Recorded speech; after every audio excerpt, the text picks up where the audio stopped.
Guys papalitan namin yung upuan kasi malaki. Pag nakaupo ka sa Honda Click, mataas siya. Ito papalitan namin ng wawawi na upuan. Para pag magsakay tayo, flat na flat yung pag-upo.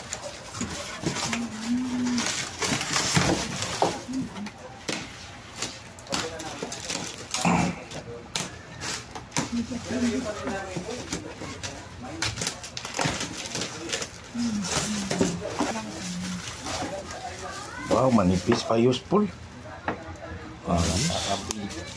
Ayos.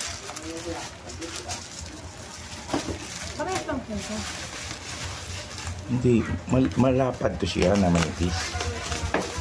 Hindi yung design. Ayan guys, ang ganda. Ang ganda ng upo ngayon niya. Wow, galing. Good. Okay. Okay, Jess. Okay. Ito yung papalit namin guys sa upuan ng Honda. Kasi pag hindi mo palitan, mataas yung upuan ng Honda. Ito, plak. Pero, wow, sorry.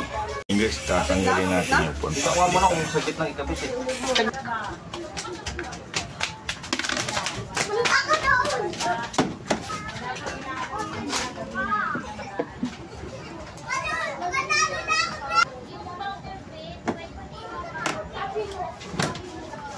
Sa mata.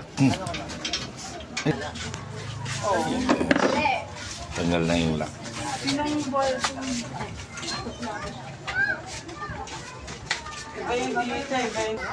Wow. Ayun na guys, tinanggal na yung duma. Ito bago. 5K? Bago na. Bago na yung upuan guys. Pinalitan na ng maliit. Ayun yung isa kong service. Malupit yun. Para mag-lowered guys yung motor, papalitan mo lang ng upuan. Doon kayo mag-PM sa GRP. Sila yung gumagawa ng lowered na upuan.